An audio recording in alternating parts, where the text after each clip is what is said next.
I don't want to be a monk. More and more people are flipping the bird to these big companies, saying, fuck it, I don't want this level of surveillance. Oh yeah, and that is the usage. It's basically making you into like a cyborg slave. Oh my god, man. That's a drug. Like that, like your heart. And we love billionaires. We fucking worship billionaires these days, right? At least the billionaires we can see, because the richest people aren't on the Forbes list. They're not there. They're behind the scenes pulling the strings. They don't want to be known. Dynasties, old families, that kind of shit.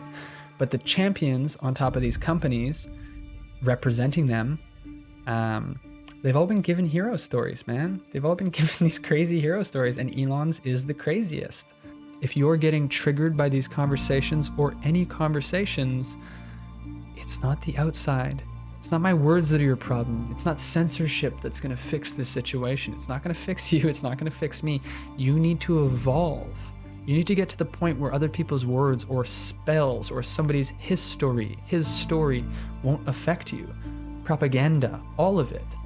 You need to get to a point where you've taken back your power. Just being totally authentically ourselves. It doesn't get any more real than this. Doesn't get any more real.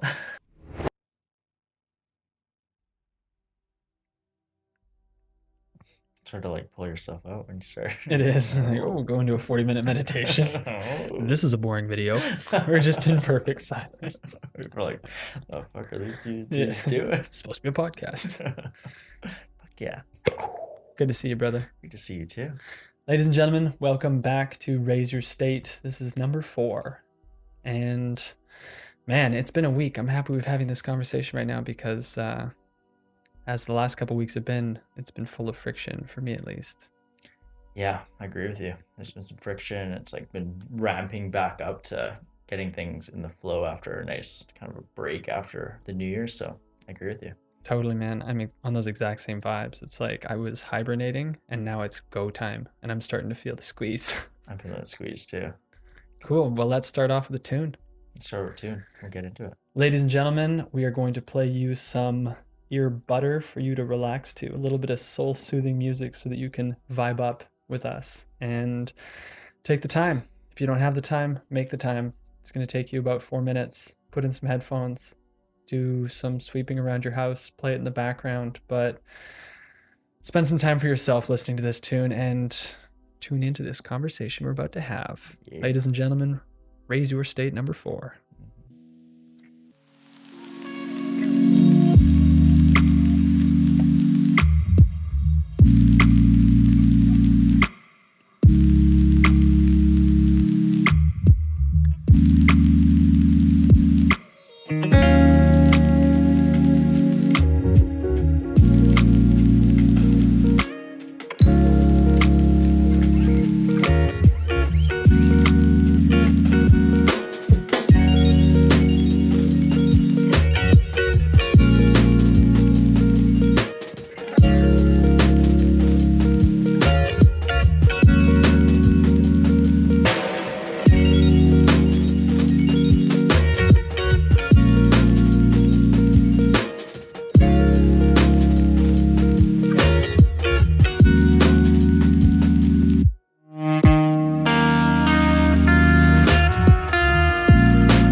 How was that, Michael? First time hearing the song.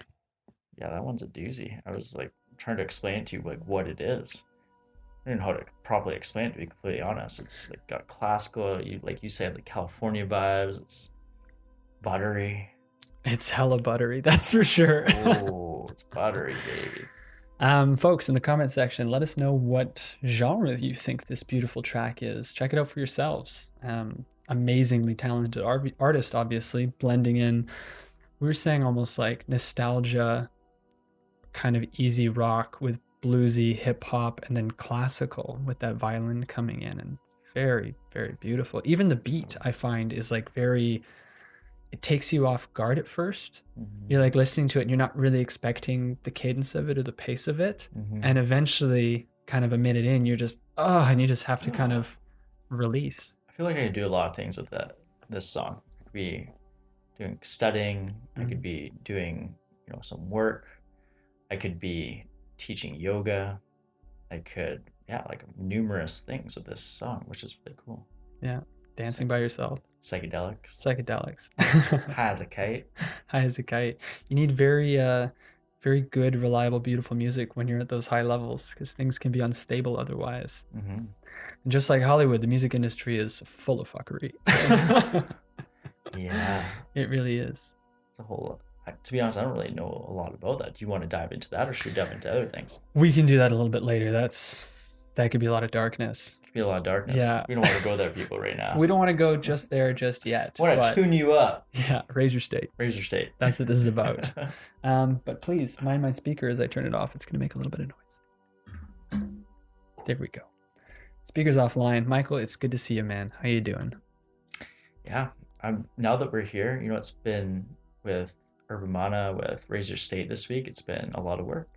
Getting into that flow state, like you said, there's that feeling that friction of kind of being in that hibernation mode, as you were speaking to, and wanting to kind of, to be honest, like because of the season, kind of stay there, but knowing we got shit to do and we got to ramp up and we got to be heroes right now. I'm feeling the call like in all aspects of my life, even though there's that kind of winter sluggishness. And yeah, to get back into that flow, it's been a little bit grindy at times, I'm finding, but getting there. I feel better today than it, it's a slow build up, I feel. Well, you've been inspiring me, man. You say slow build up, but aren't you waking up at 5 a.m. right now? I am. That's not slow to most people, dude. That's insane. Why? Why did you start that? Yeah, morning motivation challenge. And it's run by 2 of my friends, and they've been doing it since I think August or something. Actually, Brian, who's one of Urban Mana's amazing ambassadors, influencers, whatever you want to call them, but just amazing people, part of the tribe. But him and Josh are running this thing, and it's basically get your ass up at 5 a.m. Actually, you have to be up at 4:45 to be on a call. To be on a call at 5, a Zoom call, and there's 25 of us.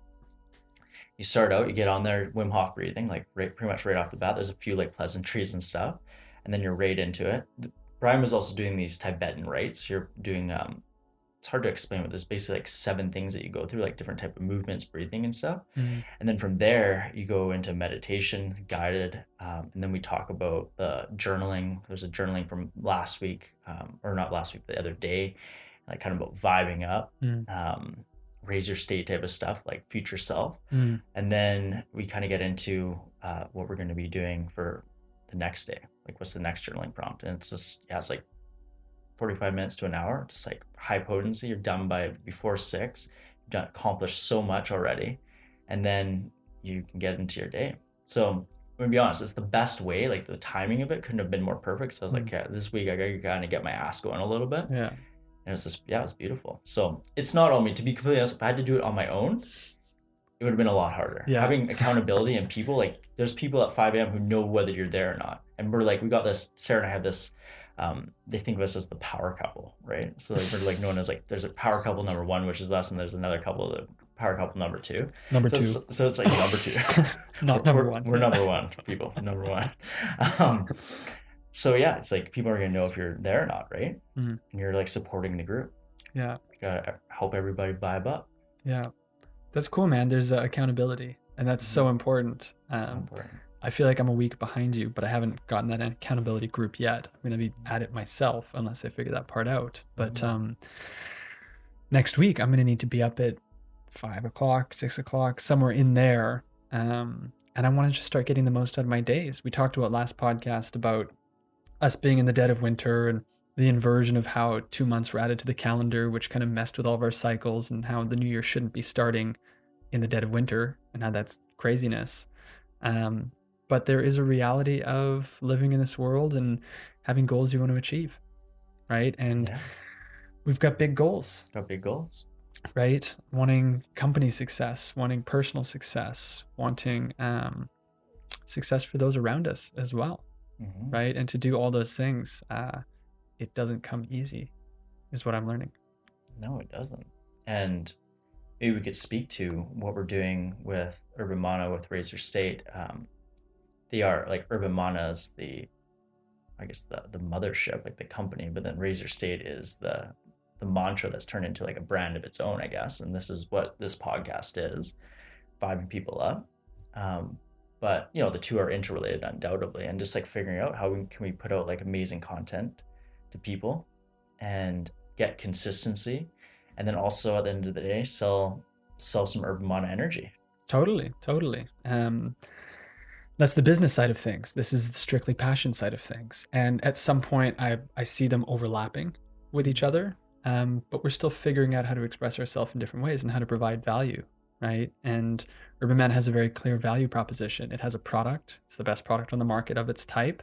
And then it has its motto, which is raise your state. And that's what we're trying to figure out how to deliver on. And we're starting off by just having real honest conversations about shit that matters to us and sharing it with the community with one intention. And that's vibing up. That's tuning up. And that's why we're here. And I know, man, that we're succeeding even on a personal level because it's a tune up for me coming and chatting with you and exploring some of these ideas.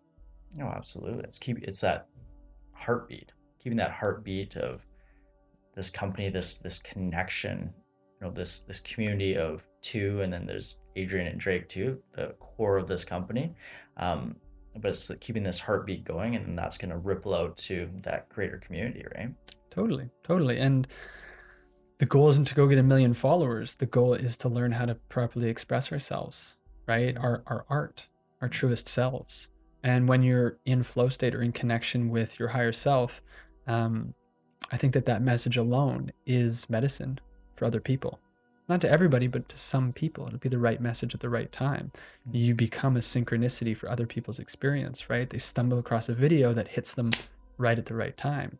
And that's what we want to do because it feels good to give back and you're rewarded for what you give out, right? So this is one way to give. But it's hard because it's not just turning on the record buttons and having it go to all these different social networks and have all these descriptions and stuff filled out and have everything tagged. And it's not that easy. No. As we're learning, right? You got to do all the work. Gotta do all the work. Who would have thought? Who would have thought? But we're talking in our last episode about the law of attraction, right? So there's the one piece, of course, is like, setting up that foundation, having, journal. For me, it's like a lot of journaling, kind of like thinking about and pondering, journal, like getting clear on those things.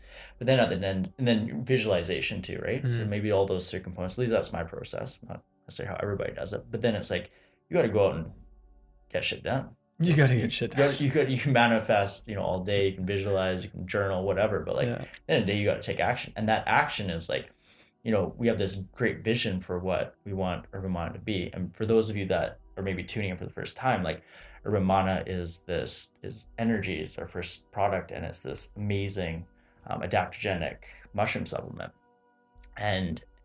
But to get, we have this big vision of what we want the company to be. It's not going to just be a supplement. Big vision. We'll share that maybe a little bit later. But there's a lot of steps in between. There's a lot of, like you said, there's tagging, creating these posts, cutting up different posts for Instagram, for YouTube, for whatever it is, posting those out. Marketing, right. Engaging community on Facebook and whatever it is. Like, it's just daily work. Absolutely. And that's why, as we've discussed, you need to be in love with the process, That's why for us, we're actually able to put content out now where sometimes it's hard to do that because we have each other, because we have a format, because we have a once a week conversation we have, and that's the foundation of where our content comes from. And I'm stoked about it, man. I've never had a heartbeat like this in my life of a creative outlet that's so effortless to do, right? And yeah, if I was doing it alone, I wouldn't be nearly as stoked. So I'm happy to have you on board, man. I'm happy to be with you. Yeah, me too. No, I agree. It's like creating with other people is just so much more powerful. That was one of my biggest intentions. And like, I do have a YouTube channel. I'll plug it right now. Yoga with Michael. You want to do some yoga, do it with me.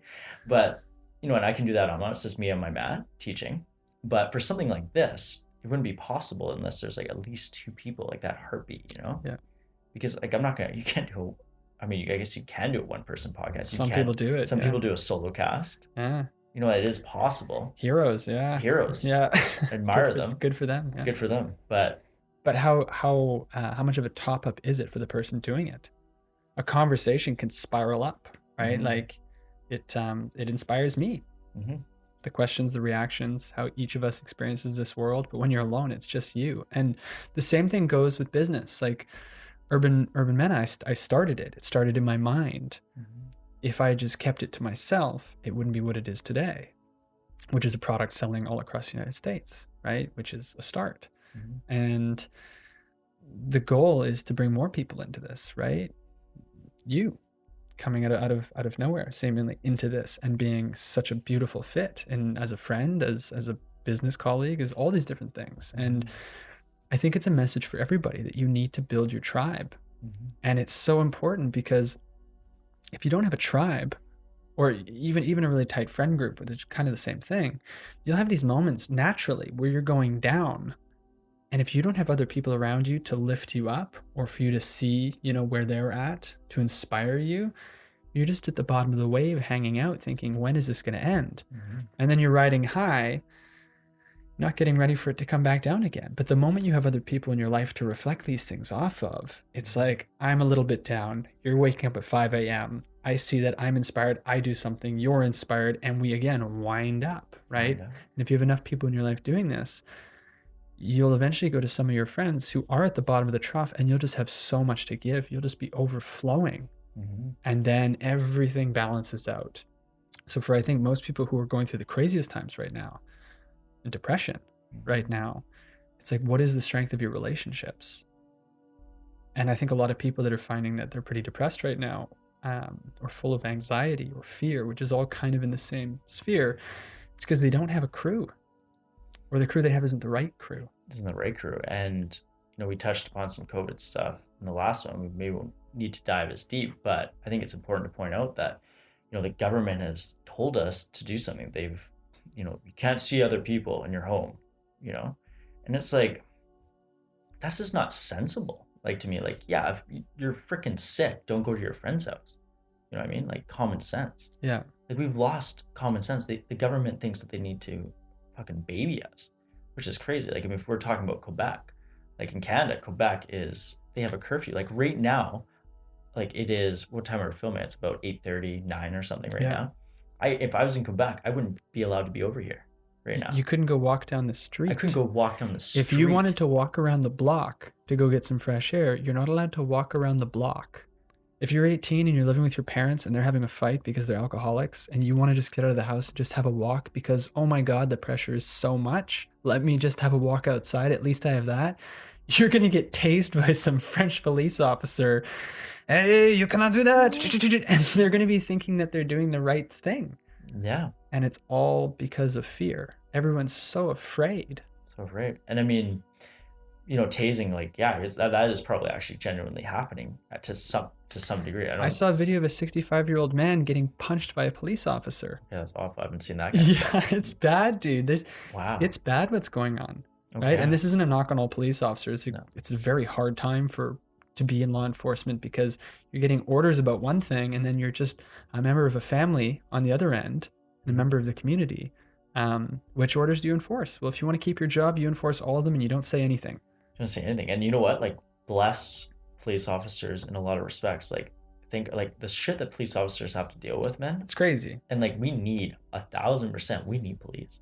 Like, Of course. do I want to deal with the people on Pandora Street in Victoria? Pandora Street, for those that don't know, it is The ghetto. it's yeah, if you want to call it the ghetto of Victoria, like it's where a lot of the homeless population is, and it's an unsafe place to be, and that's with police officers around there all the time monitoring it. And it's unfortunate. Like there's many reasons why that happened, different social reasons and whatnot. But the fact is like thank God for police in many respects. But where do you draw the line? Where do you draw the line though, right? And whether you're getting tased or you're getting fined $1,000 to $6,000, what's happening is absurd. The fact that you can't go out past 8 p.m. and you 8 to 5, like that's insane to me. And how is that helping? Like, and I have compassion for what's happening with COVID. Yeah, okay, like there are people COVID and it's killing people for sure. That's bad. But is it this crazy virus that we've been led to believe? We talked about in this last podcast. We don't believe so. Many people don't. But it's tough, man, because even last time we talked about death rates, and a lot of people in the medical community will say it's not about death rates. Because truthfully, no matter what anybody wants to say, COVID is not statistically killing that many people. Yes, deaths are bad. There might be some people that are triggered by that. This probably isn't the conversation for you. But statistically, which is important, it's not killing many people. But the problem, they say, is overflowing hospitals, right? And that people going in for heart surgery are being delayed because there's tons of COVID people in there, right? And so it is a tricky situation. And it's not as simple as being able to blanket statement, like COVID is this, COVID is that. It's really fucking complicated. But the tighter that the noose is cinched around us, the fewer freedoms we have and what's taken away from us. What are we supposed to do? Just allow it to happen? Here in Canada, are we supposed to just allow curfews to come our way and say, oh, the government said it was the right thing to do, so let's trust the government? That's like trusting Pfizer to stick vaccines in your arm when they are the people who had the largest antitrust lawsuit against them of any big pharma company ever, right? Pfizer, the same guys making the vaccine, the same ones telling us the efficacy rating before their trial was even done. And everybody's screaming, yes, they've got the vaccine, give out the vaccine, it's beautiful once we get the vaccine. Denmark just started their passport program, their vaccine passport program. Disneyland, as we were talking about before, has become one of the world's largest vaccine distribution sites.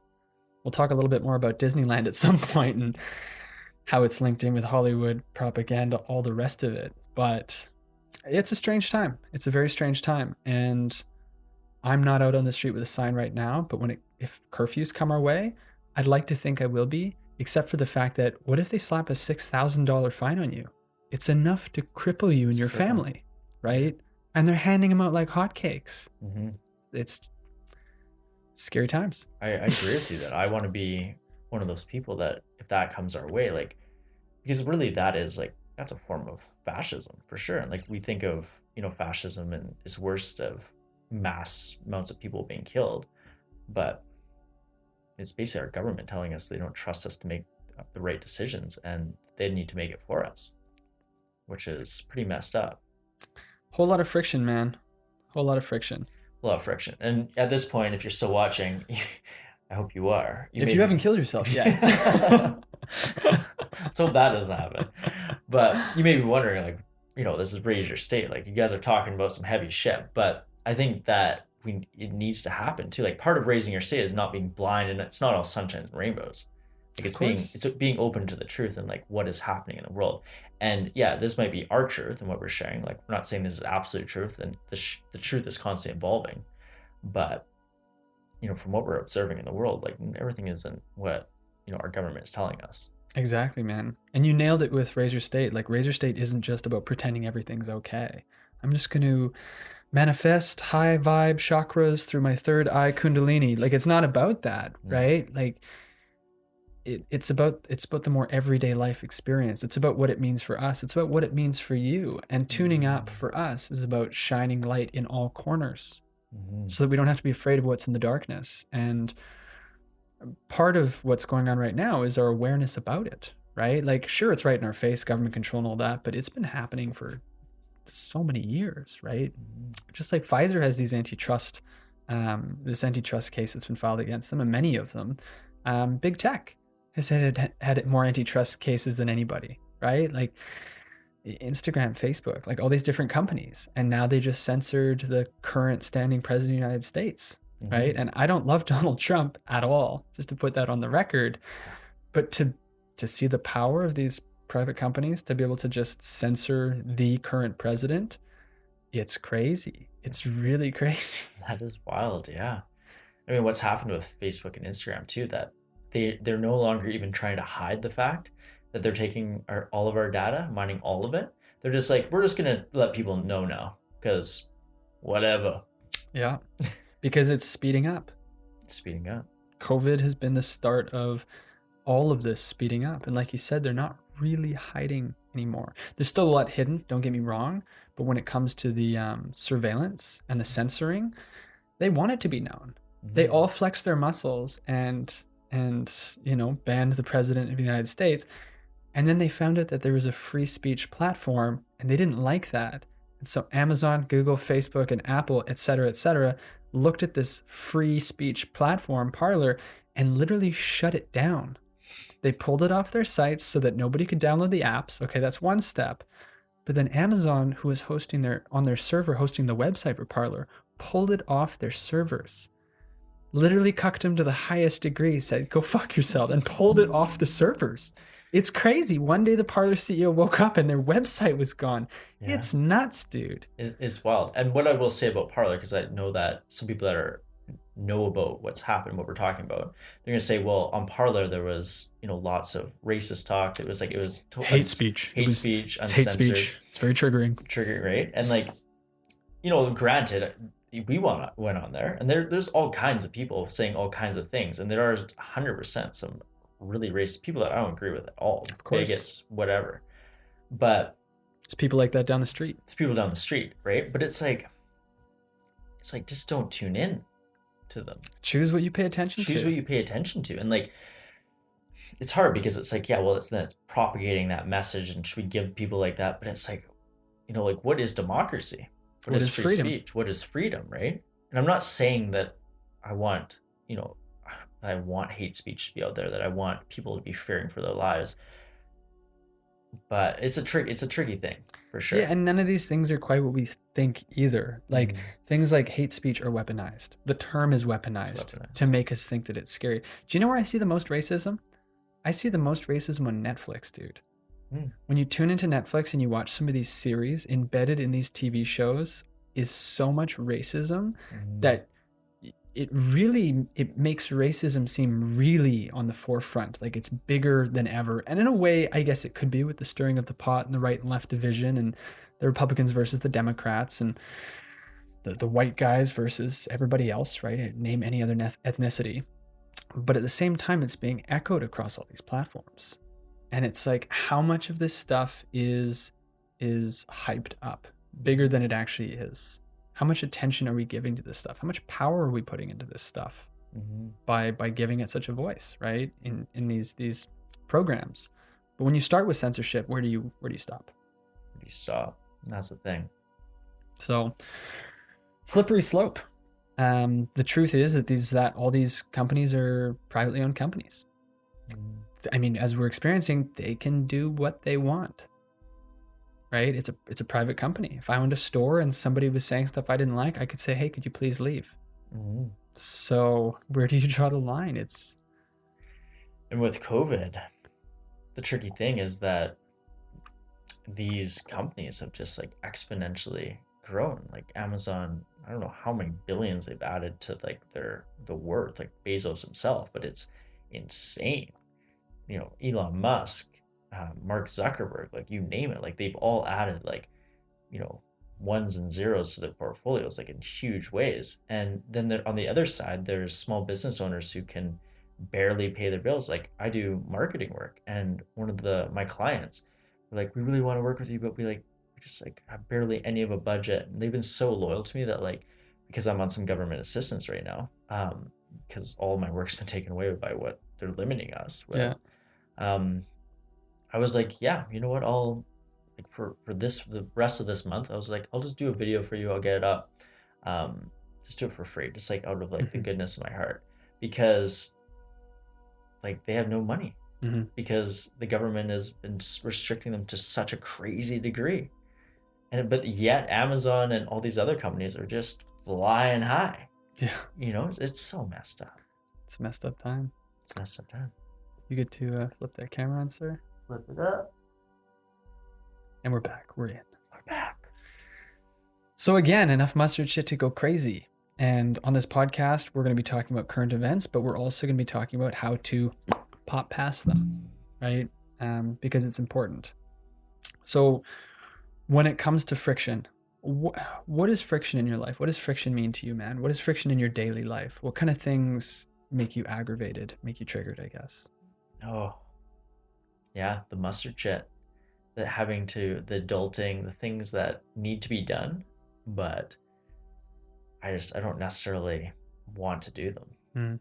And I mean, those come in all sorts of forms. I got, what is it? Jury duty. Jury duty. I got jury duty the other day. And I have a medical condition. So I put in that I can't do it. And it's generally because I don't want to go into too much detail, but I have to go to the bathroom all the time. And I'm just like, if we're in the middle of like hearing about a murder or something, they're probably not gonna let me go to the bathroom. Excuse me, and like it can be like all the time, right? But so I have a legitimate, but I had to go through like a process of dealing with that, right? Like something I didn't have to deal with before, but I had to deal with. And then it's like all these things like keep coming. It seems like there's like more you're an adult, like all these things, whether it's car insurance, whether it's jury duty, whether it's all these things, and it creates friction. And then there's like the other things I want to do, like working on Razor State or Romano, like things that are creative and get me into that flow state. That's the things I want to be doing. I want to be surfing that wave of like flow state, but you gotta deal with all this like friction, this mustard shit, and that's just life. That's just like, you know what? It honestly, it doesn't even matter if you are Elon Musk or you are Jeff Bezos. Like you can hire people for sure, but like everybody's got to deal with some mustard shit to a degree. Everybody's got to deal with some mustard shit. Everybody's got to deal with friction in life. Yeah. And I think a lot of people's problems is that they're trying to have an experience where they don't deal with anything challenging, right? Where they feel challenging things and they crumple. And if you've been hollowed out by this world, by society, by all these external things, and you haven't claimed your power, then it's very easy for these frictions to really take you out at the knees, right? You're like, oh, I can't deal with that. Oh, another bill. Oh, another conflict with someone. And I get it. I sympathize. I find myself getting there sometimes. And the only times I'm really frustrated by stuff, it's when I don't have an awareness about myself. And it's when I've kind of lost myself, lost my mind a little bit. And what I try to remind myself is that friction is feedback. Friction is there to tell me something, usually about myself. Because no matter what it is externally, friction is feedback telling me that I'm allowing something to trigger me. Right? So I'll have a conversation with someone. I'm like, oh, the person, oh, that conversation. How can they be like that? How can they? And I'm holding this hot coal, right? And the conversation is ended. The other person's off doing whatever. Who knows if they're even thinking about me? And I'm sitting there with this hot coal thinking about it. I'm like, oh, how did that happen? Why are they like this? Why I feel I'm triggered, right? And then I need to wake up and say, what the hell am I doing? I've given my power away. I'm no longer in charge of my own happiness. And I think that's where a lot of people's problems are these days. It's my problem all the time. I dip back down and I need to take control of my happiness again, taking back my power. I feel like it happens to me all the time, like literally all the time, like this going into, blaming other people for my unhappiness. In one way or another, it can be so subtle and so sneaky, and you can be like, oh, I'm working on myself. I don't believe that. Like, I don't have the victim mentality. Yeah. But dude, it comes all the time in sneaky, insidious ways. Sneaky. Right? Yeah. But going back to friction, actually, I was thinking about this earlier in the week, and I actually I want to expand on my YouTube channel and like start doing more content. I was thinking about creating some sort of creative video about this, but I was thinking about like in regards to like friction.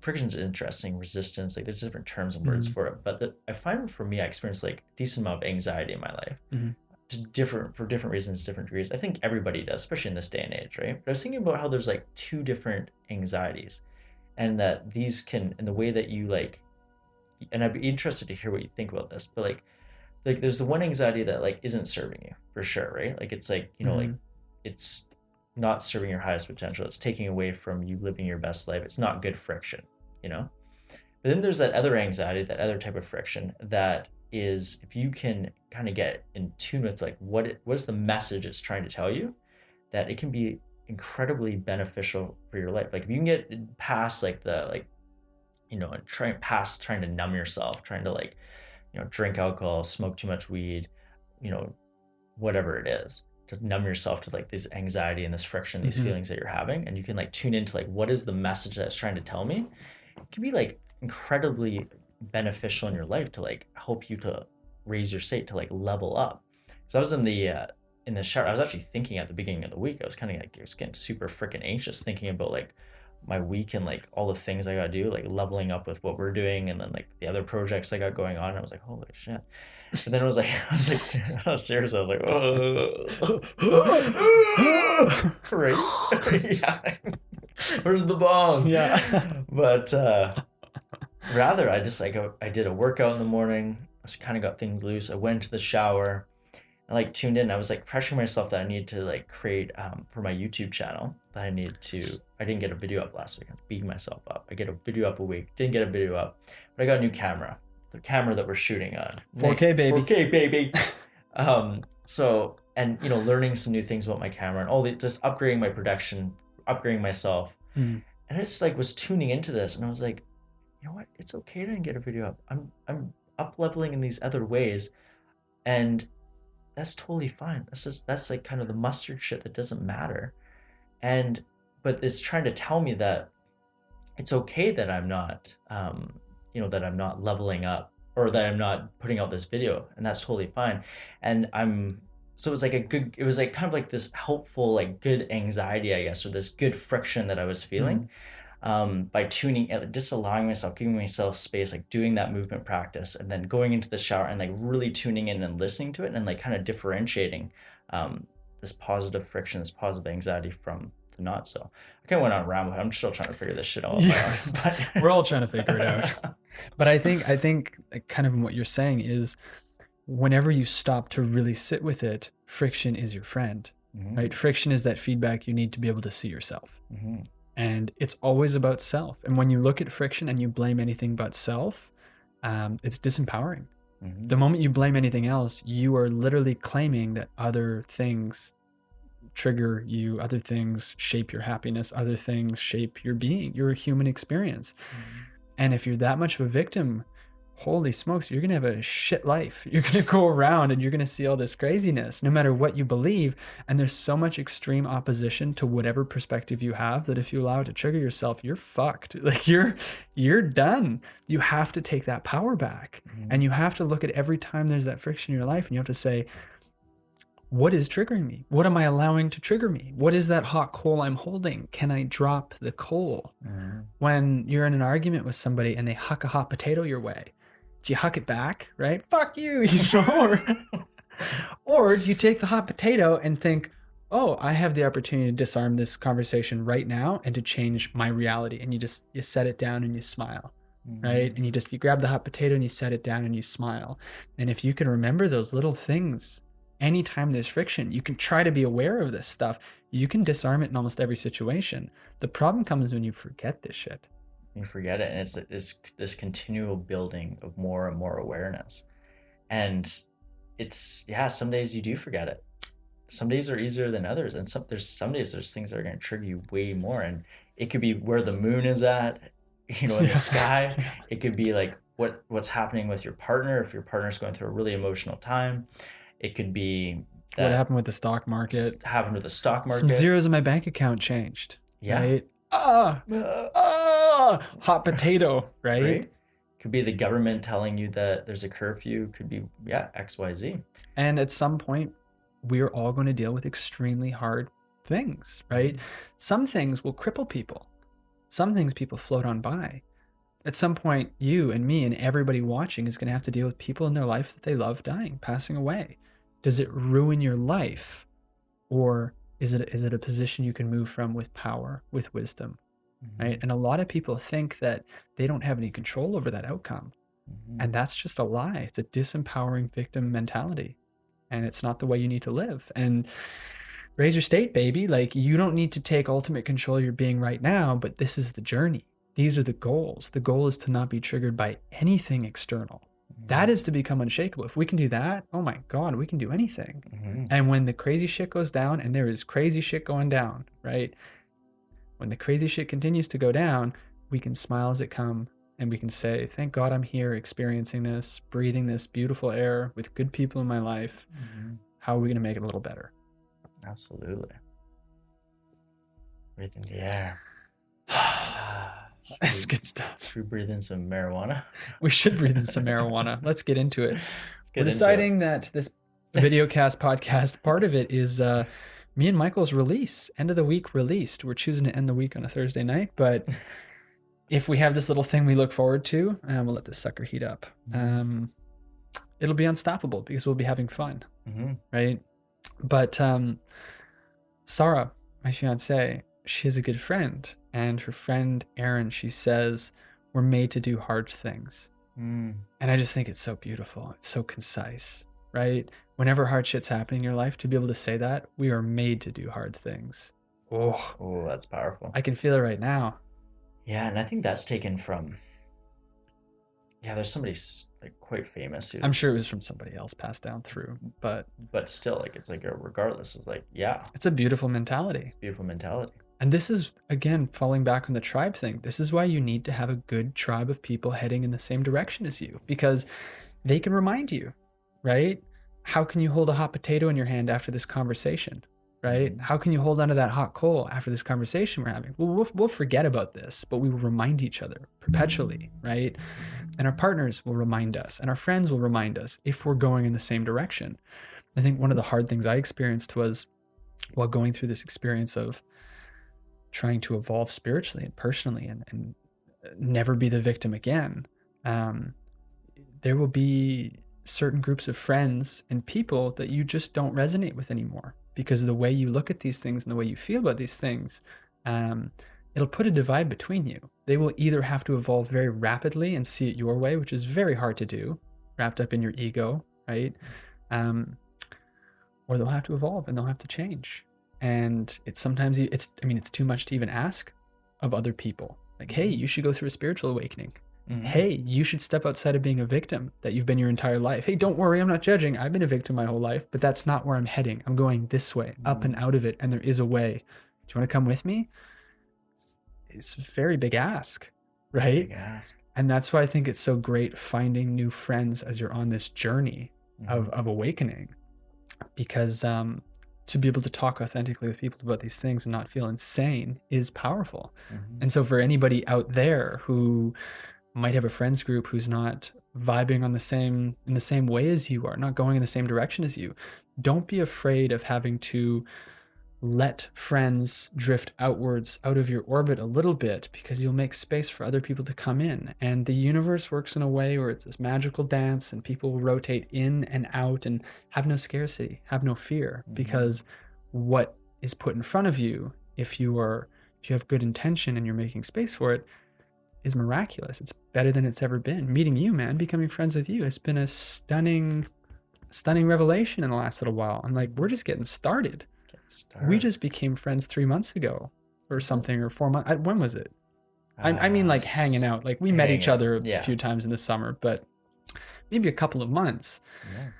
And now, I'm having the most fun with you that I've been having in a long time doing this. Me too. Right? So now we're creating a podcast together. Videocast podcast? Videocast What podcast. Is this? What is this, people? You tell us in the comment section, folks.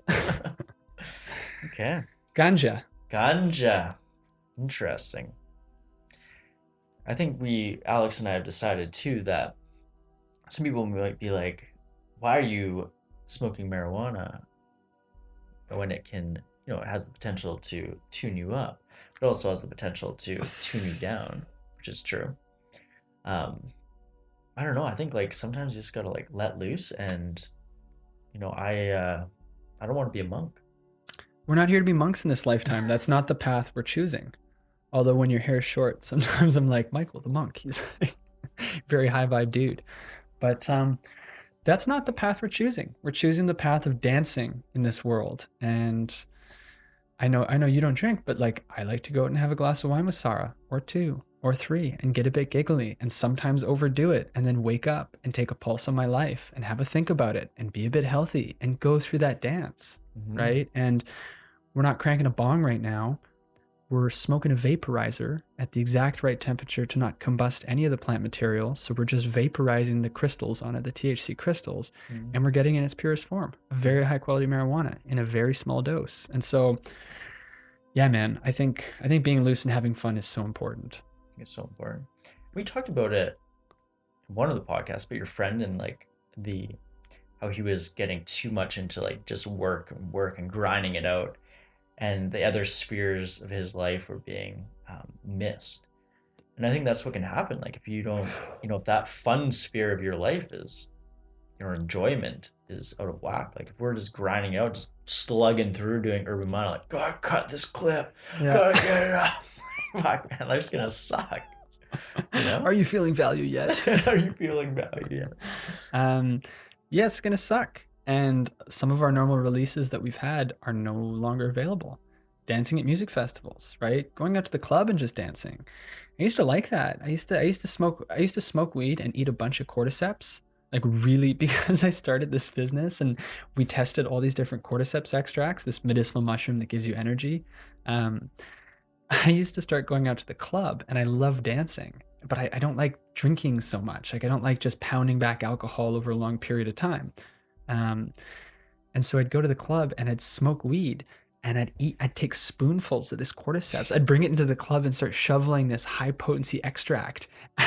And I would dance, and the cordyceps were incredible, man. I could breathe. I had limitless energy. The combination with weed was almost like an all natural MDMA. It was crazy. Whoa. I was like vibing and I'd come out of it, no hangover. Felt brilliant. So to everybody out there, if you want a fun, brand new drug to use at the club, it's a combination of cordyceps extract and marijuana. Good quality shit, though. And at least in Canada, 100% legal. I recommend it to all of you. It's the best club drug there is. We're going to brand it. We're going to name it. Wow, okay. Yeah, the combination is great. I was dancing, and you don't get that fuzziness. You don't get that sweaty end of the night. Someone talks to you, hey, yeah, and you're just a hot mess. Yeah. You're sharp and you're with it. You're hitting every beat, right? The ladies are flocking to you like a moth to a flame. They're like, that guy's in the zone. You're not paying attention to anyone. Just eating your mushrooms, just smoking your weed. Like, what is that? They're not for you. But yeah, man. You were like thinking you're doing some like new crazy drug that's like never even been explored or something. Exactly. The bouncer's like, what is that? He's dipping his mushrooms. Traditional Chinese medicine, bro. Let's get at it. People might think we're smoking a crack pipe right now. This thing's so dirty. Sorry. It's not crack, it's just weed. But when you smoke good weed, it doesn't make you foggy. It doesn't make your brain go to muck as I lose my words. But it's turned into a Stonercast, people. Stonercast. We'd like to say it's the first. It's not. We've done several. But weed, I think it's so important to source good weed. If you're going to smoke weed, it's important to source good weed. It's like, if you're going to drink alcohol, are you drinking bottles of Old English, like extra strength, like hobo booze, right? Just getting faded on it? Or are you drinking a fine glass of French wine that's organic and, hundreds of years of tradition, and it's beautifully cultivated with love? It's a different experience. Totally right? Different experience. Jaeger bombs, right? Like Jägermeister and vodka. What a crazy thing. Just like what are those called? Sorry, Red Bull and vodka. Red Bull vodkas. That's the name. It's the dope. Those are crazy drinks, man. When I think about drugs being used at clubs back in the day, that was one of the most hardcore. Oh, yeah. I remember doing Jaeger bombs with Red Bull and Jägermeister when I still drank, I think 18, sneaking in the club or something. Oh my God, man. That's a drug. Like that, like your heart. It's so funny because we put out these labels like, oh, marijuana, it's like illegal, or like, no, it's not in Canada, but there's still even some stigma around it, I'd say, by a lot of people, for sure, right? And like, but, Jägermeister and Red Bull, like, totally legal. Been legal for a long time. And how is that legal? And then smoking this isn't? Like, it's baffling to me. If like I had like if you and I right now had 3 shots like that, Oh my God. I would be messed We'll up. be dusted. I'd be dusted, man. Yeah. Oh, it'd be crazy. And it's a crazy world. There is no sense to it, right? There is no sense. Back in the day, they'd have all these videos and these propaganda pieces from the government telling people that they would go crazy by smoking weed, saying that it was the black man's drug, you know, the jazz, the black man's drug, and it came up through the jazz, and don't do it, you'll lose your mind, right? And the guy who sneaks into your house and takes your woman and does terrible things to her, he was on reefer, you know, like just this crazy stuff. Reefer madness. And none of it was true. It was all propaganda created, much of it through Hollywood, used by the government and by agencies with doctors on board and all sorts. And it was literally pumped out. And like I said last time on the podcast, if people think we live in such a free and beautiful era, when do you think that propaganda stopped? Mm-hmm. Do you think there was a certain president that came in? Now there's no propaganda. It's absurd. It's completely insane. And so we need to ask ourselves when looking at media, what is this trying to convince me of, right? And with these lockdowns and curfews and all this stuff, yes, it's a real issue. There is hospital beds filling up. There are people dying. That's all very sad. I feel bad about it. But where's the propaganda in this? Mm-hmm. And I take issue with some people that think that there's zero, right? They hear the word conspiracy and they're just like, no, none of that. Absolutely none of that. You're crazy. I'm like, we haven't even talked yet. Like, you don't even know what we're talking about. Like, can we talk about the details? They're like, nope, I know the truth. It's what was posted on the television. Yeah. I'm like, do you know Anderson Cooper worked for the CIA and there's public records of that? Like, do you know these things? These talking heads and how they're not just regular people? Like, nope, it's nothing. It's just a summer job he went to. There's no, yes, he's an influential person. It has nothing to do with it, like. And it's like that everywhere. It's there's a fundamental separation between people that believe in the integrity of the system and how intact and truthful and beautiful it is. And then the other group is just people who don't, to varying degrees. Yeah. Right? And it's interesting. I feel like in every episode we touch on conspiracy because it is so, it's important. It's talking about it in different ways. The only people that are going to see it are the ones that watch the long form anyways, right? Clip Absolutely. it out. So if you're here watching, thank you. Leave a comment. It does help. Like the video. Yeah, if you're getting anything from this, we're not saying this because we want you guys to prop our podcast up. We're saying this because we want some feedback from the world around us, right? Start some conversation. Let's start some conversation. And we're just going to keep being ourselves. Absolutely. But going back on the conspiracy train, it's interesting because as soon as people, hear the word conspiracy or they just shut down, it's like, there's no way that can be real in any sense. You know what I mean? It's like we can't even entertain that there's anything but this one narrative. And it's so wild. And even when we start to see things in the world around us that show us or tell us shouldn't we start questioning things out? Like, even Something's like this, not right. Something's not right. But to even entertain that, I mean, it's that quote. I forget who said it. We'll pull it up and overlay it. But somebody said something to the effect of, it's easier to convince somebody of a lie than to convince them that they've been lied to. Right? Like, so it's easier to convince somebody of something completely false than to have them believe that they've been under the wrong impression because of our egos and because people can't believe it. This is why it's harder, like exponentially harder for old people, like boomers and stuff, to break through and think, okay, there could be conspiracy going on. Your mind needs to be pretty fucking open. And by that age, it's not. It's fucking calcified. It's crystallized. Like, you are who you are, usually set in your way.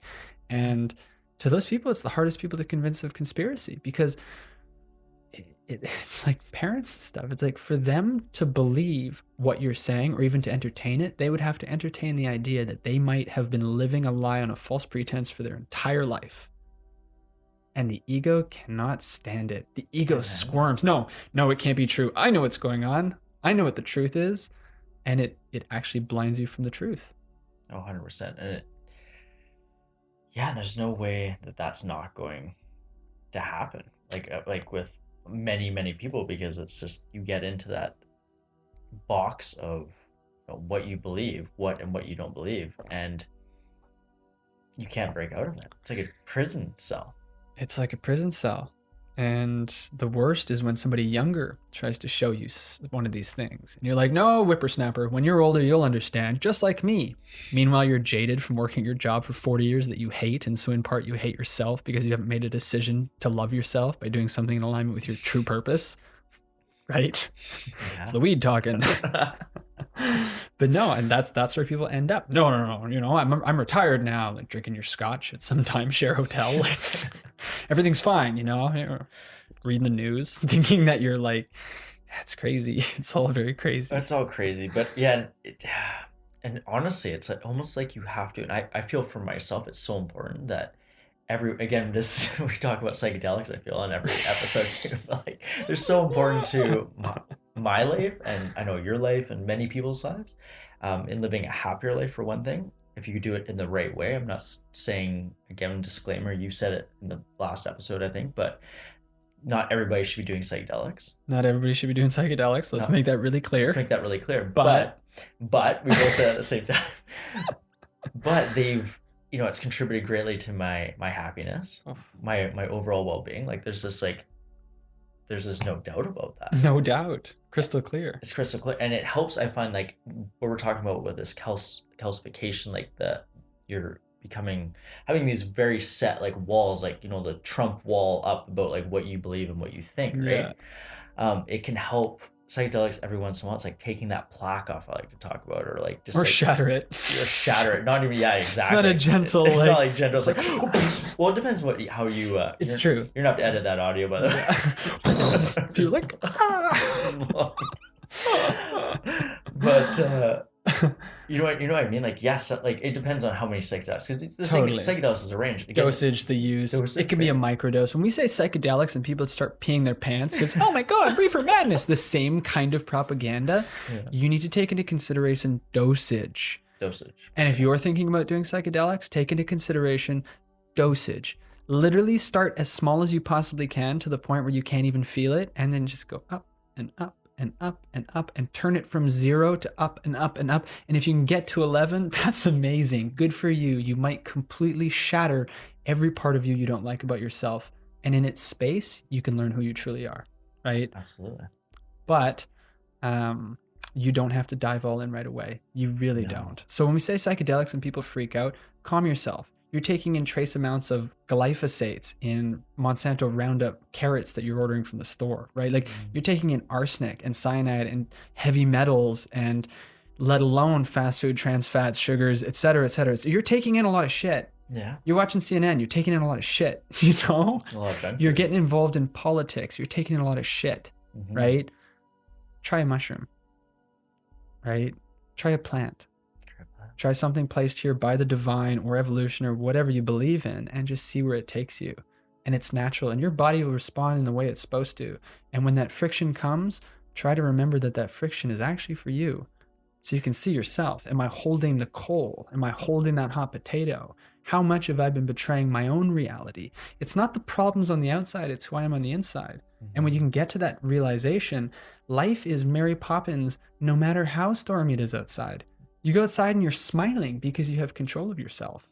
And again, this isn't something I have all the time, but more and more, and by having other people in my life like you who are on this similar journey, I get it reflected to me, and I go up and up and up and up, and it's easier. And you send a message and it's a ray of sunshine, and I send a message and we're going to change the world, and together we just attract more people and we're going to change the world, right? And this is the message to all of you guys. This is a message to become change the world. A spiritual warrior, right? Where we're fighting the darkness with light. It's not war. It's not hot potatoes we're hucking back. It's literally shining a light. It's being able to look at the darkness and smile and say, everything's going to be fine because I'm fine, because you can be fine too. See how it's done? Watch. And people transform just by your presence. That's some JC shit. That's some prophet level stuff. When you can walk around and people just by observing your fearlessness will transform in your presence. Whoa. That's where we can all get to. Imagine if we're all there. Imagine if when the shit goes down, we're fucking Messiah level. And some might say, how blasphemous. You're not allowed to be Messiah level. You're not. Wake up, self-empower, grab your power back. What are you afraid of? Judgment, hell? Like, you're here right now. There is only one way to be happy, and that is to level up. That is to raise your state. Interesting, but we create hell in our mind all the time, all the time, and it can All the be like time. through little things, a disagreement with your partner. I'm sure you can think of one with Sarah in the recent future. I can think of one with Sarah, like just dumb shit that like you'll have that come up in a relationship, and then you create your own like personal hell. And like I don't know, for me, like a go-to is like passive aggression, Yeah. and like luckily, thank God, like Sarah just like in a really loving way, like not an aggressive way at all, like just won't allow for passive aggression. Like she'll like kind of like she'll continue she'll make it in a way that, like that forces in a really good way though. Um, so I'm not in a passive aggressive state, and then just like opens everything up. We end up talking about it and stuff. But through me having that passive aggression, like I create my own hell. There That's you go. one example. Same thing happens when you make decisions out of alignment. Yeah. When you lie, right? When you do enough of these things, when you're lying enough, like it's gonna come back to you. It's like those are the seeds you're planting in your garden. Shitty seeds, right? Shitty seeds. When you're being passive aggressive, when you're in a sarcastic state, right? I have this problem responding to people on Instagram and stuff. I'll post something that's a little bit edgy, right? Showing the graph of people who've died from COVID. And people get back to me, oh, but you don't have compassion, but you whatever. And sometimes I'll be a bit sarcastic with them. And at the end, I have to step back and be like, like I'm just fueling this. Am I being a spiritual warrior? Am I helping tune people up? Or am I playing with a little ball of yarn, right? And that's not what the world needs. It needs empathy. It needs compassion. It needs love. It needs love, yeah, more love. It does. And I think the strength comes when you can be in these states that would normally throw you off. You're less yourself, but instead you can be so grounded that you can just give love and just shower love. Mm-hmm. So it's instead of just grabbing the hot potato, you're just like beaming back love. We're just like, and those are some of the messages to be, to learn from in scripture, in religion, Mm-hmm. right? It's Jesus on the cross being speared and saying, blame them for they know not what they are doing, right? Or to some effect, he says that. Mm-hmm. And it's like, there's a lot of wisdom in that. Can you be open arms to people who you wouldn't call enemy, but people who don't understand you, to the people who ridicule you, right? Can you just be love in return? Easier said than done, obviously. But just being aware of that as a goal and saying that that's a goal for myself and claiming that you will get to that prophet state by being your highest self, damn, I think there's a lot of power in that.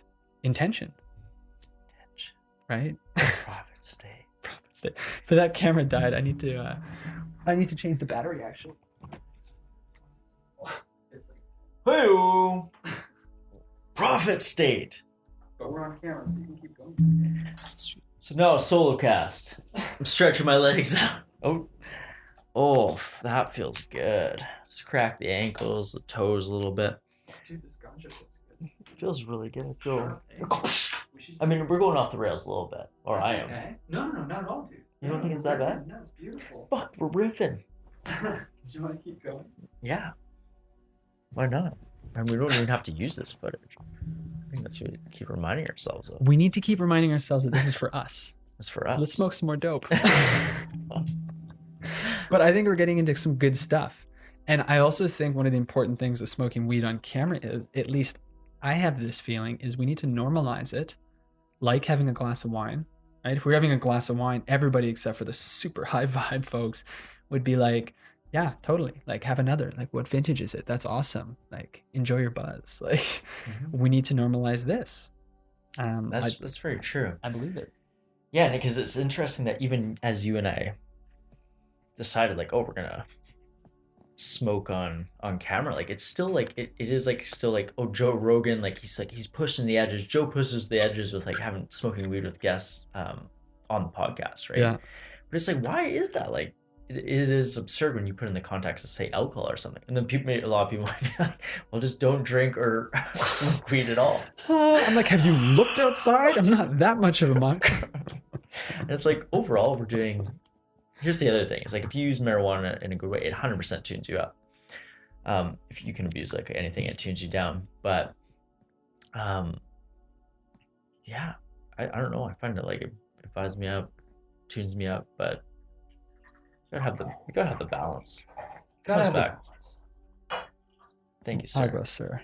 Got that cotton mouth. This man's Cortesian as fuck, people. There we go.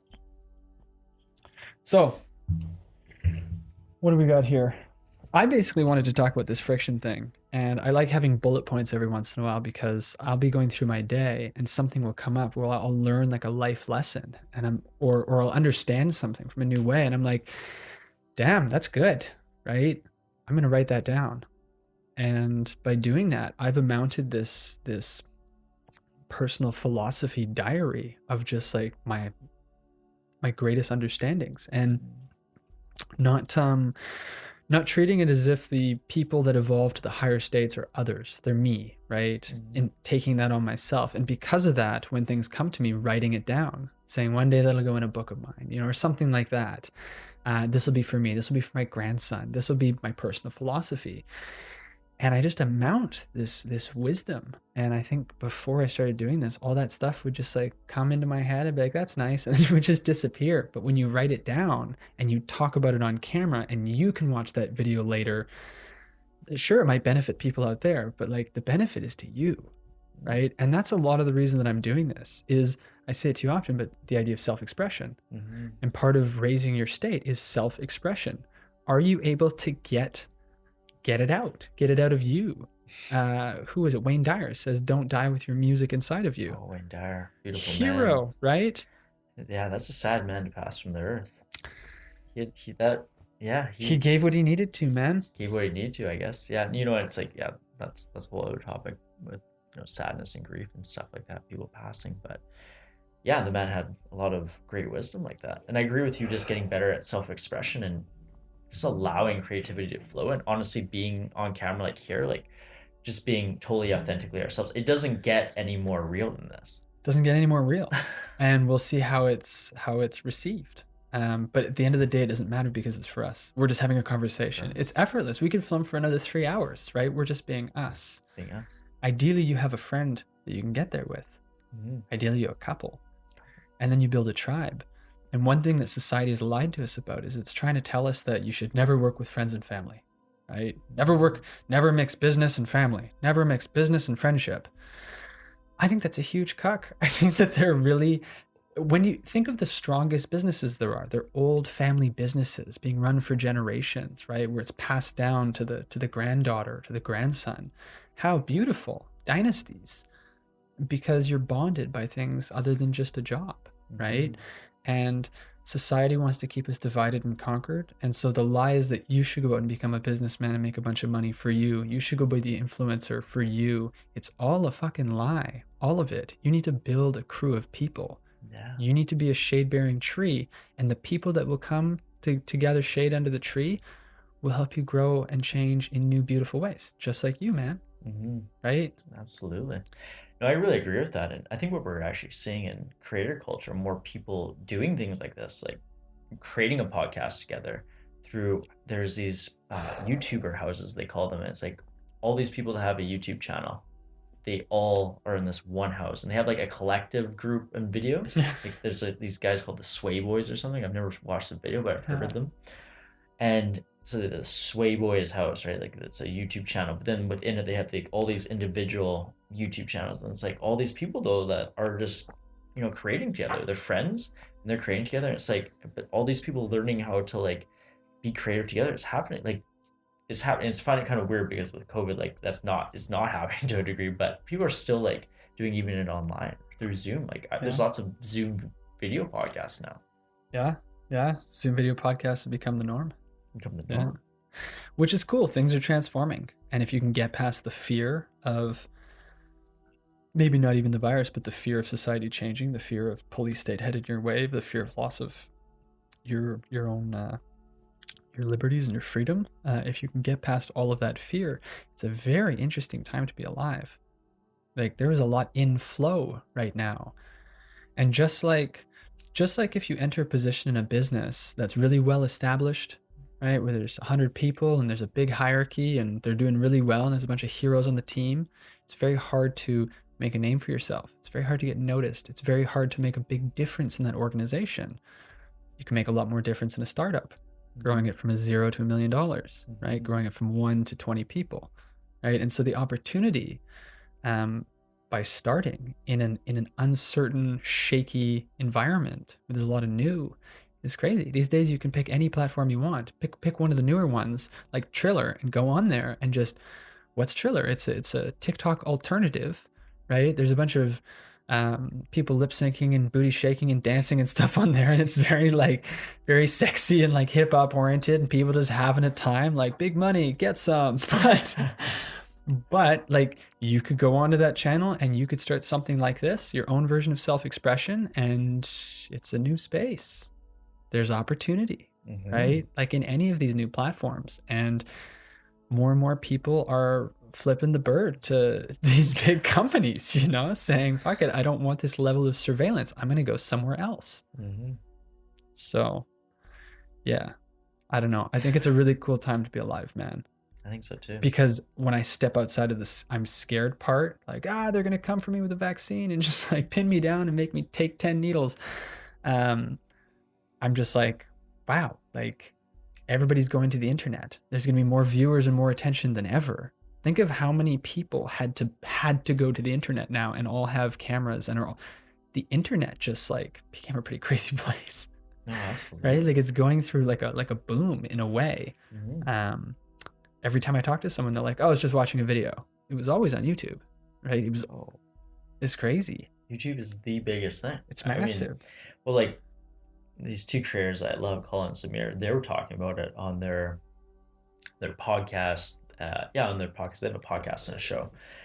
Anyways, they're talking about like how, there's like this big boom that's going on in video and like with YouTube in general, right? And how it's gone from like, having those movies where it's like the first Mission Impossible. Our boy Tom Cruise, we talked about him the last podcast. Love him.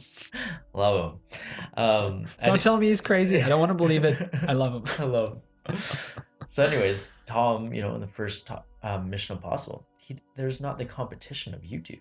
Like people were like, I'm gonna go fucking see Mission Impossible, like Tom Cruise action movie. Like there's nothing else in media wise that was to entertain me than that. Like the other thing was TV. And TV sucks. TV sucked. Yeah. Overall, right? Yeah. But now it literally, YouTube, even TikTok, are competing with big budget movies. Yeah. There's so many people that would rather just watch things on YouTube or TikTok than ever even watch a film. Man, there's first of all, there's the attention span thing. Yeah. People like to watch a 2-hour film versus to watch a Lady Gaga music video that's so stimulating and rife with occult imagery and real dark shit gets 1 billion views.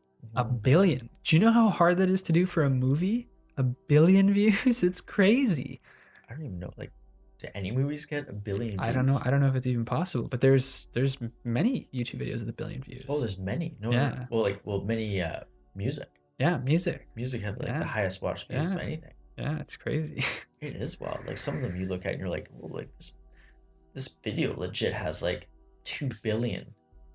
2 billion people have watched a video. Can you fucking imagine? And most people have no idea what they're looking at. Yeah. Right? And like I said, they're full of occult imagery and like crazy. Like they've got attention. They're not necessarily working for the good guys, and they've got people's attention. What is the imagery they're going to put in there? And at the very least, and like the least corrupting is just like overt sexuality, right? Like, okay, we could deal with that. Like, overt violence, okay, we could deal with that. Just like these different things we've come to accept in our society. It's everywhere, right? But then you see crazy stuff. You see occult imagery in these things. Like I was showing you that Super Bowl one where Katy Perry rode in as the Whore of Babylon on the beast, wearing the dress of flames, and she was riding it. And you look at it and there's like tons of occult imagery there. And it's right in front of people, but they just think she's riding a big lion because it's dope, and none of it really matters. And it's like a lot of attention goes into these things, and it's somebody's art. Are they working for the good guys or the bad guys? Oh, absolutely. Right? And then what are you programming yourself with by watching it, by falling under the spell, right? The hypnosis. The hypnosis of it all. Yeah, I was just watching, the Hunger Games. Hunger Games. And I mean, a phenomenal movie and series, and the books too. But yeah, I was thinking about, that movie is wild and what it gets into. And actually, one thing I was thinking about is in the Hunger Games, they have the Hunger Games where people get killed every year. They normalize getting killed. Like this ritual is this normal thing. It's like why is this even crazy? But you know what? In a weird way, not to that degree. I mean, there's a lot of crazy things going on in the world that we don't even know about. That people are dying and stuff, right? But it's normalizing killing, and in our society, we do that so much with like video games. Like it's crazy to me too. Like video games or movies or just like so many different things where it's like people dying or getting killed in crazy ways is like just the norm. It's the norm. I read it somewhere. I'll pull up the article or whatever it is, but I'll get the number wrong, but it's something to the effect of by the time a child is 13, they will have seen like 50,000 murders or something like that on TV. Bad guy, like these Western movies, or like say that number again. Again, I'm not getting the number right, Okay. but it might be way higher. It's like astronomical. But by the time a kid is like 13 years old or whatever, they've already seen it's at least tens of thousands of deaths. Wow. And then you think about that and you're like, my oh, God, a kid's brain, like, and dude, in a video game, like in fucking The Living Dead, you know, like all or The Walking Dead, like think of all these things, man, like murder everywhere. Everywhere. It's everywhere. It's normalizing. I'm surprised there aren't more killers out on the loose. Like that's a testament to how good the human heart is, right? Straight up. Yeah, if people were actually taking those video games seriously, there'd be people popping each other off all the time. The one thing that, you know, shout out to all the video maker artists, people that make video games. Whatever that title is. Graphic designers? Graphic design. I don't know, not quite. No. No. Video game designer. Video game designers. Yeah, but Yeah. the whole ratio. We love you. We love beautiful it. art. Okay, beautiful art. But you know what? To one degree, it's like they're making it so good. So good. So good that people don't need to go out in the world and kill other people. Thank God, because they're just killing each other anyways in this virtual world. They're like, you're killing your friend in Japan right now. The more real you can make it, the more of a release it is. Yeah. We should make it really lifelike. Really lifelike, right? Eventually, you're zipping into a suit. You're plugging in Elon Musk's fucking Neuralink. You fucking go into the game and you're just murdering someone. You're getting gutted. No. Turn it off. Turn it off. You're like stuck inside. Could you imagine? Oh no. There's a virus. You're fucking locked in this thing. You're locked. And you can't escape, like Dude. like straight up the Matrix. Yeah. I mean, it's bound to happen. It's bound to happen. On a long enough timeline, virtual reality is going to be seamless from real life. Like we might, like the Matrix says, we might be in it right now. Like who actually knows? But our technology is going to bring us there. Virtual reality is the next real frontier, and right now it's just not advanced enough. It's not. Like you look at it and like, okay, it's very different than reality. But eventually, and what Elon Musk wants to do, has a patent for, has a company built around. And if we all know Elon, it's that everything he touches turns to gold. He's never done rockets before. Oh, he's the best there ever was at rockets. He's never done cars before. I'll be the best at that too. I'll be the best at burrowing tunnels and making high-speed bullet trains. Fuck the Japanese, you know? Fuck them all. Like, I'm Elon Musk, just touches it. He's the best. Solar City, you know, like just transforms the solar industry. He's going to take us to Mars. Yeah, right. And yeah, man, he's also the nice, soft-spoken guy. I think that the only way to get past AI is if we fuse with it, is if we Neuralink. It's a brain interface with a. It's fucking scary stuff, and there's a reason they get the future president of the world to do that, man.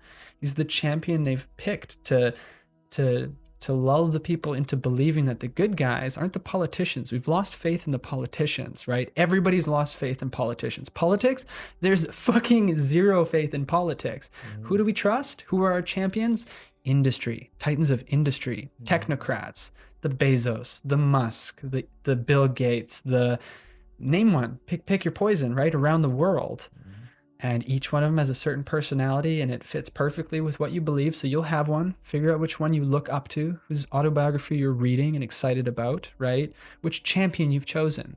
Because at some point, politics as we know it is going to fall, and it will be the technocrats coming in some sort of voted system using some sort of crypto blockchain technology, right? Which, you know, leads into the fact that these things aren't even sci-fi anymore. Bill Gates, I should say, it's not Bill Gates, but it's Microsoft. Microsoft has a patent 060606666. Coincidental? Probably, right? That can't be occult imagery. That can't be symbolism. What's the patent for? The patent is for integrating cryptocurrency and blockchain technology into you, into the human fucking DNA. It's absolutely crazy sci-fi shit that they're stay quiet about. It's not in the papers, it's not anywhere, but Microsoft owns the rights to be able to put blockchain technology in your body. What does that mean? That your physical actions will be able to be monetized. Oh yeah, and that is the usage. It's basically making you into like a cyborg slave in a way, because it's like you're only paid based on what you actually do in your body. Like it's very regimented, right? And it's putting technology in your body. Yeah. Okay, here to play devil's advocate. Please do. Though. Like, say all of this, like Elon Musk. Like, I don't know one way or the other if, what I like. It is wild to me that Elon has done like all these crazy things, and but I don't know. Like, maybe he is that superhuman, and he is that Tony Stark, that Iron Man, and he's I don't know. There's a reason Hollywood made a movie about him to create a history about this mythical man who could come in so that we know what he looks like behind closed doors, so that we fall in love with him, so that he's the charming Robert Downey Jr., so that he's the billionaire, and we love billionaires. We fucking worship billionaires these days, right? At least the billionaires we can see, because the richest people aren't on the Forbes list. They're not there. They're behind the scenes pulling the strings. They don't want to be known. Dynasties, old families, that kind of shit. But the champions on top of these companies representing them, they've all been given hero stories, man. They've all been given these crazy hero stories, and Elon's is the craziest.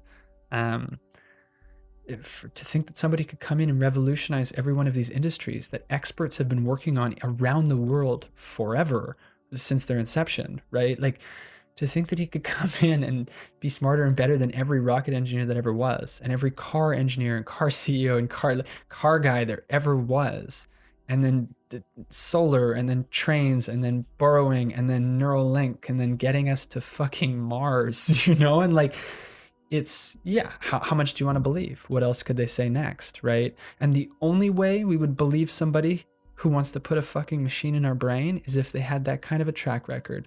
That kind of a soft-spoken, very nice guy. We think we know who he is. Bit of a bad guy, bit of a nerd. Fucking, he's right in the pocket. He's got billions. He's humble, right? Right in the pocket, right? Mm-hmm. Who do we trust? I don't trust Bill Gates. Screw that guy. He looks creepy and old. He's old generation. My dad's generation trusts him. All those guys fucking trust him. No, Microsoft, I've been following that for a long time. I know the story. Yeah. I know the hero story. Yeah, you know a story. It's his story. It's somebody's story. You don't know what the truth is. None of us know what the truth is. But we need to look with clear eyes and say, does it make sense? Mm-hmm. And when the same guy who miraculously transforms all these businesses is also the hero that's going to fight AI by himself with his company, and it happens to be putting the machine inside your body, I don't know if we should trust that shit, right? Like, it sounds... If I'm smart enough to think that it's potentially a bad idea, like, how much more advanced... Like, the bad guys are so advanced, man. Like, even if the bad guys have been at it for a very long time with limitless resources, and their one mission is to stay in power and to have more control. So whatever bad guys are out there are very advanced. Mm-hmm. And again, Hollywood's telling us the good guys always win. So I'm not looking for the bad guy, because the good guys win. That was put out by a video studio full of good people. And, there's good people, and good people run the world, and politicians, and this and that. And peel back the layers, man. Like, I don't think it's at all what it seems. And we've woken up from this amnesia, and here we are. And we've been programmed from birth to be told what to believe, what things look like, despite what we can see with our own eyes. Yeah, I mean, these are some, for the normal narrative, these are some wild claims. Wild claims. And it's more than anything, we're having this discussion just to even, like, we don't know the truth. We don't know. We're discussing things. We don't know, like, what Bill Gates is really like. We don't know what Elon Musk. We know what is it that you say we know? We don't know what they are, but we're defining what they're not. So in conspiracy, or conspiracy is a bit of like a loaded word, but when trying to find the truth, you can't go about saying you know what it is. You need to try to prove what it isn't. You need to try to disprove it. And the truth can't be disproven. Like the truth, it's like you'll chip away the bullshit until you get to the real thing, and the truth will stand there. There's an expression in the truth movement. It's called the truth movement. Welcome to the truth movement. It's all so poorly branded. There's an expression, and it says, the truth does not fear investigation. Bring it on. Only a lion fears investigation. Don't look into that. Don't do that. Censor that. Right? That only happens when there's shit to hide. It's the only time it happens, because the truth is, it just stands there. It's foundational. It's not going to hurt anybody. Right? But of course, I don't know at all what any of this is, and we're just riffing, and it's just the weed. Right? We're just joking. The craziest thing is that some people will hear my words and the way I put them together, my mouth noises, and they will decide to be offended about it because it questions what they believe. And they won't think they're deciding about it, but somewhere inside of them they are. And stop getting triggered by my words. Go back in the podcast and listen to what we talked about taking back your power, because you're not there yet. Let's have a conversation afterwards, and no matter what I say, you won't get triggered, because you'll have control of yourself. You can say whatever. You can say you think that we're going to Mars and that this guy's the hero of the world and that all these different things are exactly as they tell us. And I'm not going to get upset. I'm going to smile, right? Like I'm not triggered by it. So yeah, it's more powerful to be in that position. Otherwise it is. It's interesting though, even as we're having this conversation though, there's certain things like for me that I'm almost becoming like triggered by. I'm like, whoa, it's like so much potential truth. There's so much like that's just like ripping my reality, because like you and I have had these discussions, but we've also, this is just, it's putting it all together. It's a deep way to go. And like hearing it all and just coming, I'm like, whoa, it feels like there's triggers even within me. Yeah. And maybe we'll edit this out. Maybe we'll leave it in. But at the end of the day, it's just opinions, and it's just trying to get people to think in different ways. And I think that's important. And I think the message is love always. Spread more love. Shine a light. If it's true, it will be seen in the light, and it will be true in the light, right? So shine a light and dance, and don't worry if things get jumbled and twisted and turned upside down and you let go of what you believe and start believing something else. And what do you think, right? Like that's what matters. What do you think? And then speak from your heart, and hopefully people will be able to hear you when you speak your truth. And they don't need to believe it, but hopefully it helps them. And me having an opinion doesn't mean you need to agree with it. Doesn't mean it's the truth. Doesn't mean it's the truth. We live in this like over PC world, where it's, anything that you put out there, content, anything that like rubs people the wrong way is, it just gets like, gets a lot of hate. It gets attacked like a motherfucker. That's why like it's so easy, and why most people, especially when they have a business or something, they try to go very neutral. They try to go like that, just pasty white, just like everybody love me, And I have to be honest, I've been, I'm guilty of that. I want people to, I think everybody wants people to like them to a degree. Yeah. Even if you're a crazy sociopath, like, so crazy is an interesting word, but anyways, if you're a sociopath,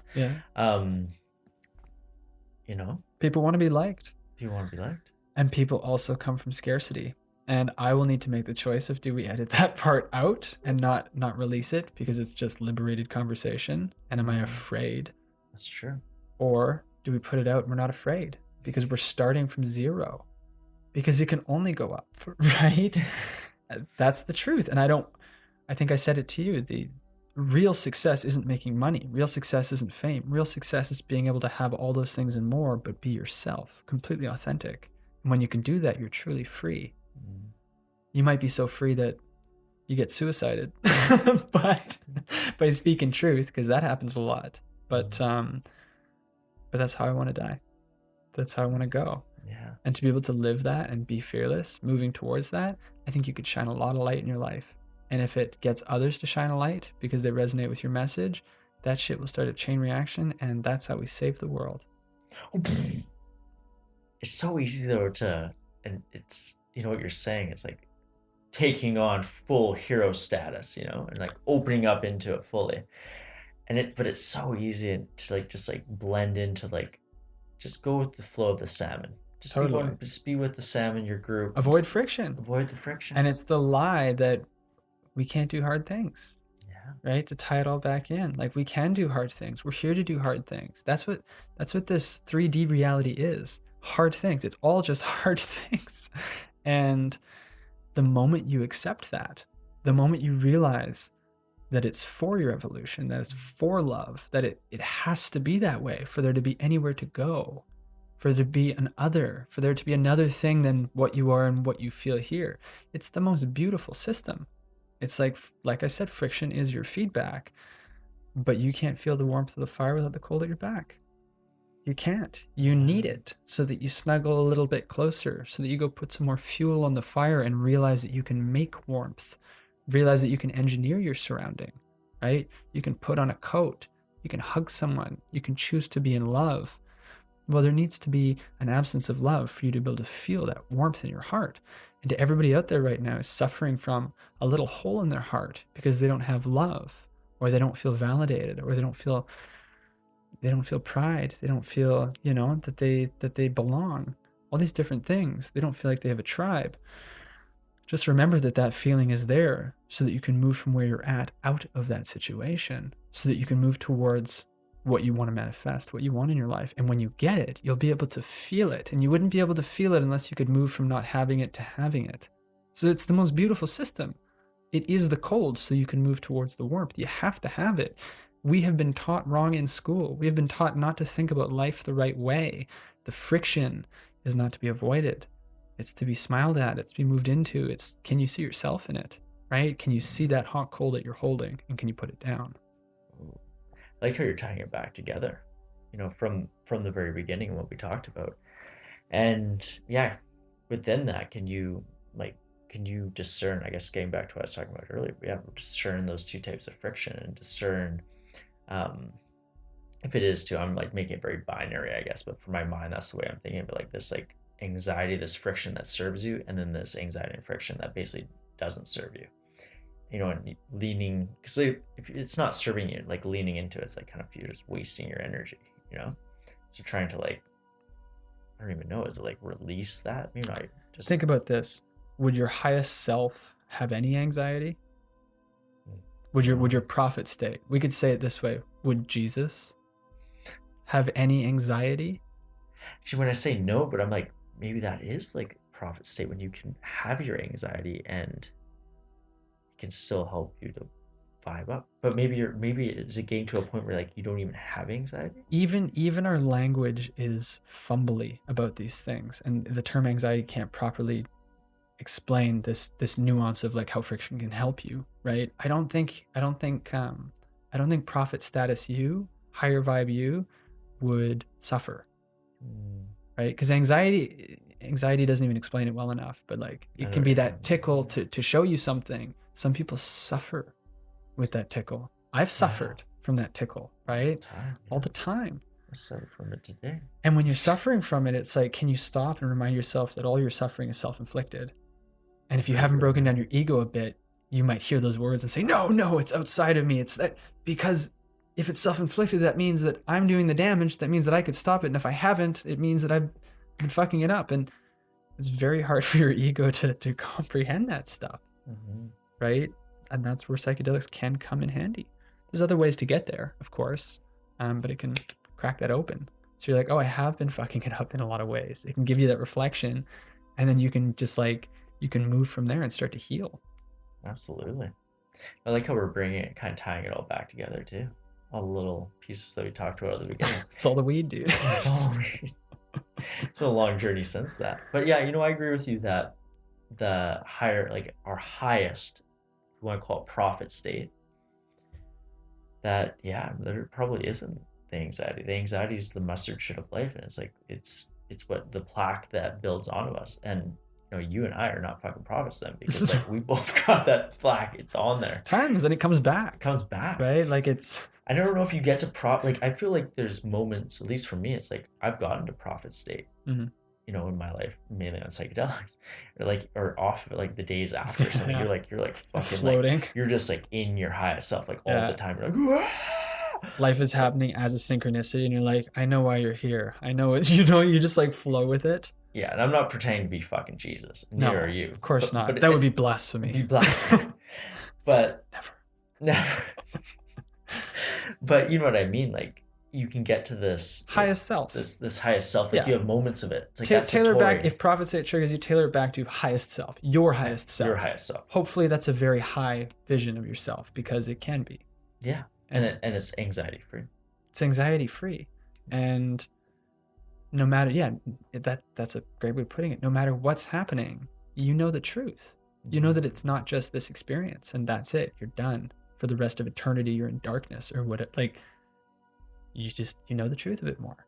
You go through it, and you're not afraid. Maybe you don't even know the truth, but you're not afraid. You know enough of what you think is the truth. It's probably a better way to put it. That you're not afraid. It's like saying, I know that we are infinite beings, right? I don't know all the truth, but like, I know it. I'm not afraid because of that. And then fear tickles back in, society brings it back in, and that's why you need to have that tribe to reflect back to you and remind you of what you've been doing. Remind you of how you've been showing up. Remind you that anxiety doesn't need to have a place in your life, right? And I don't think that we can get to that prophet state and be members in society easily by any means. Like, I've never managed to do that. You've never like, it's just been at the tail end of these crazy psychedelic trips where we've come out polished, right? And had those moments of stepping outside our ego. But to do it in everyday life, I mean, who knows? Like, maybe a lifelong pursuit, right? But I also like to smoke the weed. I like to drink. And I think that those things don't have to be exclusive. But I think it's good to think of your higher self as an ideal. So that when you have the choice of taking the higher road or the lower road, you take the higher road, because you know kind of what you're looking at. It's just like, I don't need a book from thousands of years ago to tell me how to live. I need to try to get to my highest state, because that guy would never do damage to anybody. That guy would always live in his heart. That guy I don't need no book. I don't need no building. I don't need no man standing between me and my God, if you want to use that word. I just need to remember what that guy is. Yeah, the high self. The highest self. I like that, because it's true that in old religion there's somebody in between you and God, and like that is just so. Oh my gosh! Like, that's. Come here, little boy. Let me show you where God is. Right? No, and it's. Don't do it, kid. Walk away. No, and it's. Zip. It's dark, but it's like kind of. There's a lot of truth in it, unfortunately, of like, to different levels. But the one major truth is that most of these religions, like a lot of them, that there's this person, whether it's a priest or it's a bishop or it's like, I'm not versed in all the religions of the world, but there's somebody that's between you and your higher self or God. But it's not even we're not even looking at your highest self, to be honest. That's kind of a new thing, I'd say. I think that's like a new thing, because before it was always like this thing that was outside of you. You weren't looking, you know what I mean? It would be like egotistical. It'd be wrong. There is no high self in religion in that sense.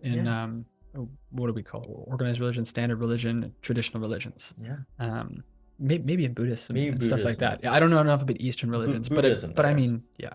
Where we're talking about like a lot of the Christianity, Islam, right? They don't talk about your highest self. It's probably the best way to put it. There's a bunch of other terms like in kind of the more spiritual community. What would they call it? Like your astral self. They've got names for this stuff. But again, not well versed enough. But your higher self is probably how I'd put it.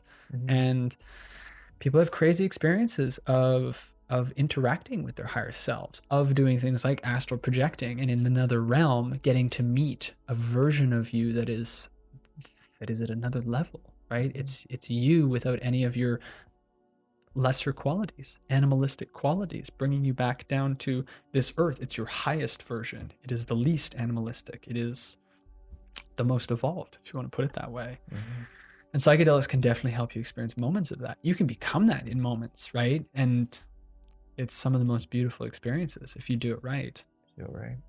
No, definitely in the Eastern religions, they had it. Like, there's like in Hindu, if I believe, if I'm correct, that they have your Atman. So you have that's like your soul, right? Right. But then there's like Brahma, and Brahma's like such a hard thing to define and even what it is, but it's basically like, oh my God, it's such a this statement, I don't even know if I like it, but it's like everything and nothing. You know what I mean? It's like it's like beyond consciousness. It's Purusha. It's like this. I can't even explain it. It's okay. It's beyond the soul. Let's put it that way. Mm. That's the only way I'm getting, like, it's coming to mind. But they were talking about these things, like, say, your soul, like your kind of like your highest self, and then like so in those religions. But yeah, there's other religions that's like binding you down, that there's this person between you and God. It's crazy, man. It's crazy. Mm-hmm. That could be a whole other podcast talking about that topic. We should probably like dive into that. Yeah, but time. I think we should probably cap this. Yeah, I think we should cap this off. Because we could go in many different directions, and it could go more off the rails than it already has. Yes, it has gone off the rails though, people, but we're grateful that you're here. Grateful that you're here. Hoping you enjoyed some of that. It's basically a hangout with Alex and Michael, and we don't know what the truth is. Again, we're exploring what the truth is. We're just having conversations. If you're getting triggered by these conversations or any conversations, it's not the outside. It's not my words that are your problem. It's not censorship that's going to fix this situation. It's not going to fix you. It's not going to fix me. You need to evolve. You need to get to the point where other people's words or spells or somebody's his story won't affect you. Propaganda, all of it. You need to get to a point where you've taken back your power. That's what Razor State is all about. And we're smoking dope. We're having a good time. We're two friends doing the illegal act of hanging out together to have this conversation. And at the end of the day, our message is loving. And that's what we're trying to get out to all of you fine folks. And we're going to try to do it in many different ways. So thank you guys for all listening, watching, being a part of this. We're stoked to be on this journey. And hopefully this week we get the Facebook group up and started so that people can start entering. We can start having chats and those kinds of things. And who knows how long it'll take to get going. But we're having a lot of fun doing this. So we're not going to stop. Absolutely. We'd love you to join our Facebook group. And please, if you've enjoyed these conversations with Alex and Michael, a little bit of the Stonercast part of it, but exploring these different ideas and things, please subscribe to this channel. Like it. Please share with other people if you're resonating with the message, because we want to build up community. We want to build up more tribe with all of this. Absolutely. That's everything. That's everything. Should we turn on the tune? Thanks, folks. Have a great week. Hang in there. Hang in there. Razor State. Razor State.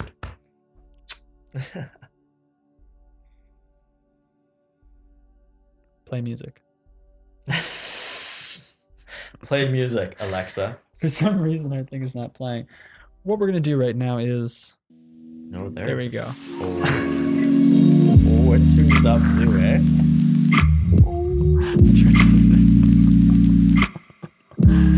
Dude. I don't know what that was.